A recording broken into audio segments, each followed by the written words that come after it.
आप देख रहे हैं टीएफडी इंडिया न्यूज 24। टीएफडी इंडिया न्यूज 24 में आप सभी दर्शकों का स्वागत है। नीतीश और सम्राट की सरकार, पप्पू यादव रात में गिरफ्तार, बीजेपी की साजिश या संयोग है यह। पप्पू यादव की गिरफ्तारी ने पूरे बिहार के अंदर जो हालात पैदा कर दिए हैं, वह नीतीश कुमार की और सम्राट चौधरी के सरकार के बहुत सारे तथ्यों को उजागर करते हैं। अब सवाल यह है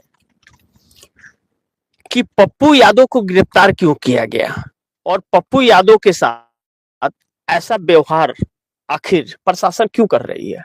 किसके हाथ में है प्रशासन? यादव के साथ। जैसा मैंने कहा कि यह साजिश है या क्या है? पप्पू यादव की गिरफ्तारी संयोग तो नहीं हो सकती, साजिश बीजेपी की कही जा रही है और यह मैं नहीं कह रहा हूं, बिहार में पप्पू यादव के समर्थक कह रहे हैं। अब पप्पू यादव से दो लोगों को बड़ी दिक्कत है बिहार के अंदर। पहला, आरजेडी को, तेजस्वी यादव को बड़ी बहुत दिक्कत है कि उनके वोट कटेंगे, और दूसरा बीजेपी को दिक्कत है, नीतीश को नहीं। लेकिन यह दिक्कत है तो क्यों है? क्योंकि पप्पू यादव कांग्रेस में शामिल हो चुके हैं और अपनी पार्टी का विलय कर दिया है। मैंने पिछले प्रोग्राम में भी आप दर्शकों को बताया था। पप्पू यादव के कांग्रेस में शामिल होने के बाद और कांग्रेस के बैठकों में शामिल होने से भारतीय जनता पार्टी को दिक्कत है। और दूसरी तरफ कल गिरफ्तारी हुई, उसके पहले पप्पू यादव कांग्रेस की एक वरिष्ठ नेताओं की पार्टी में शामिल थे, जो दिल्ली में बैठक हुई थी, उसमें वह शामिल थे।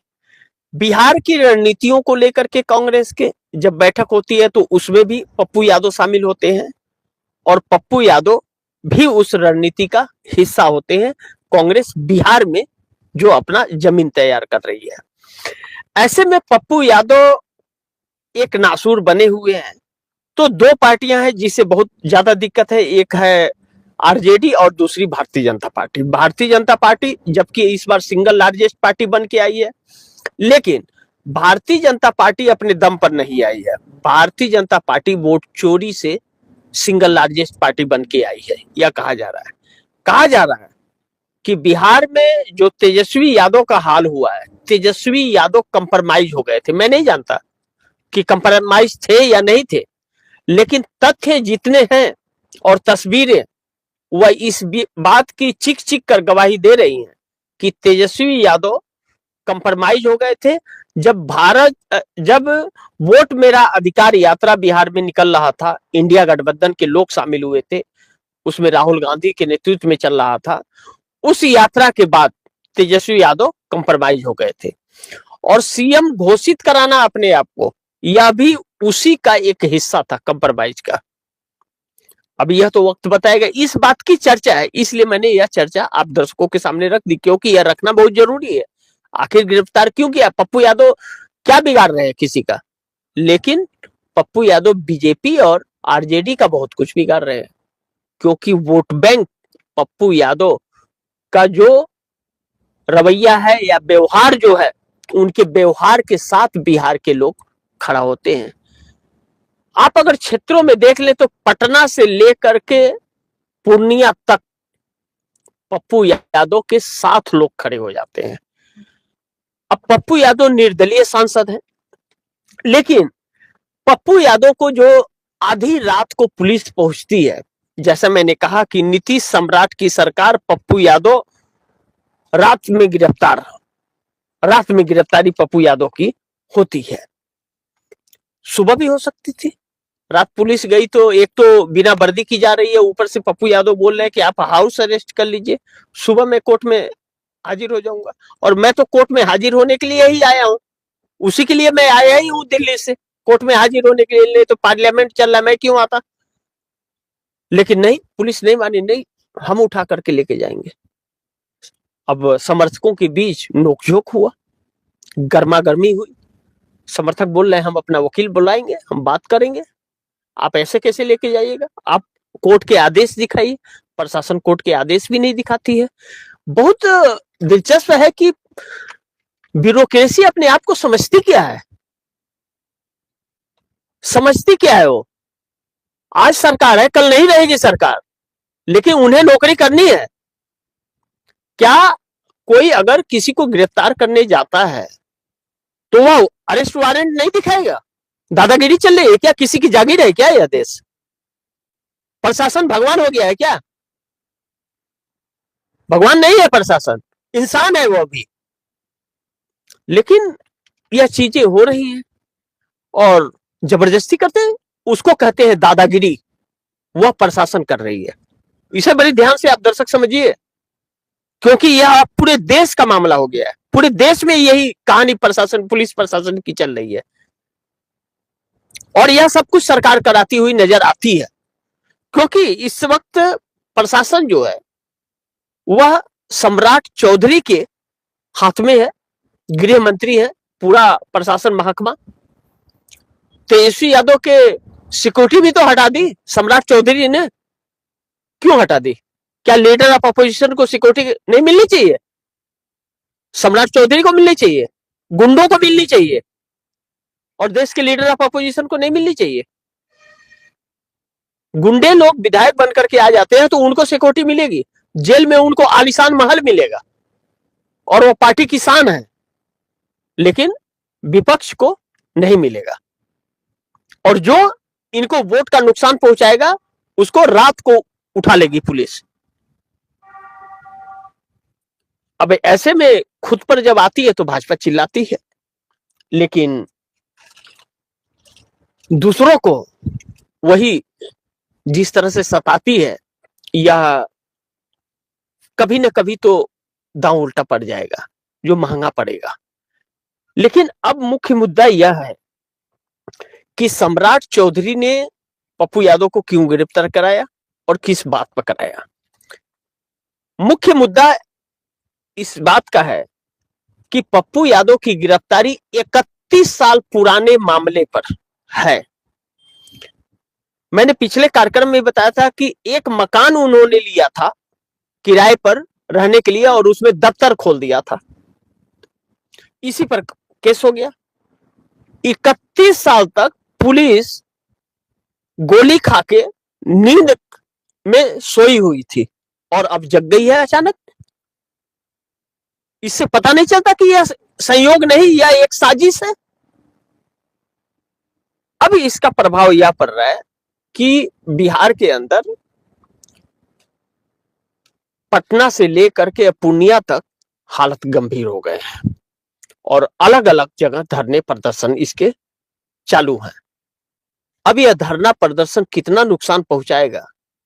चुनाव तो हो चुका है, चुनाव अब है नहीं, लेकिन इसका क्या असर पड़ेगा यह वक्त बताएगा। लेकिन पप्पू यादव की तबीयत बड़ी नाजुक है और उनकी तबीयत गड़बड़ हो गई है और कुछ हो गया खुदा न खास्ता तो प्रशासन को बिहार में लेने के देने पड़ सकते हैं, जिस तरह से आक्रोशित हैं लोग उसके मुताबिक।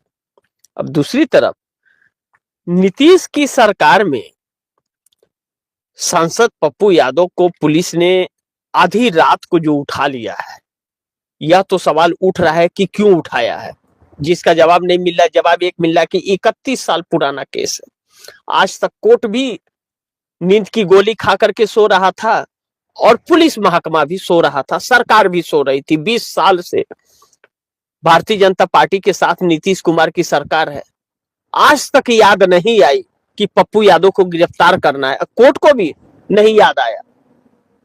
और जब व्यक्ति कोर्ट में हाजिर होने के लिए आया कोर्ट के आदेश पर, तो पुलिस ने उठा लिया आधी रात को। यह चल जो रहा है बिहार के अंदर, यही वजह है।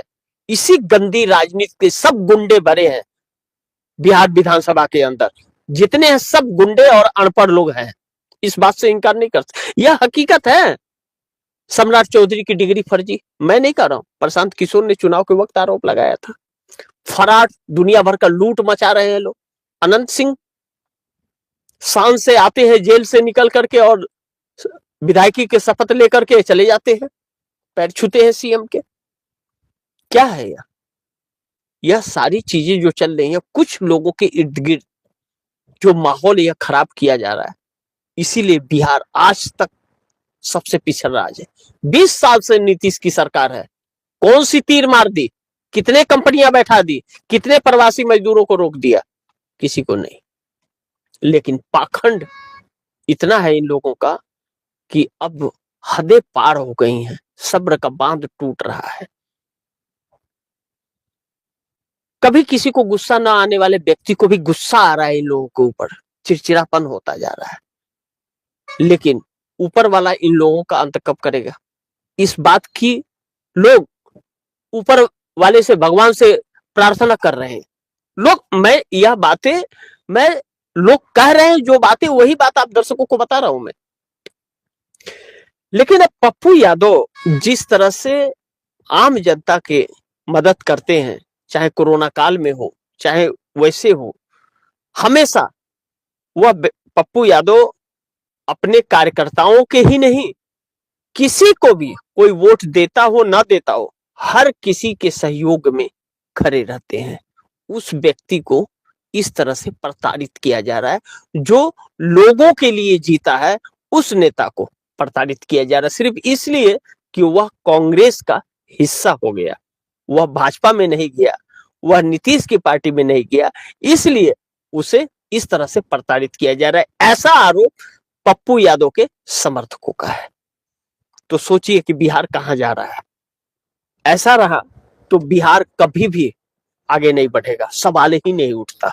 बिहार वैसे ही पिछड़ा राज्य जो है और भी गर्क में जाएगा। वह बिहार के लोग अपने भविष्य का फैसला करें कि कैसी सरकारें चाहिए, लेकिन लोग क्या करें, लाचार हैं।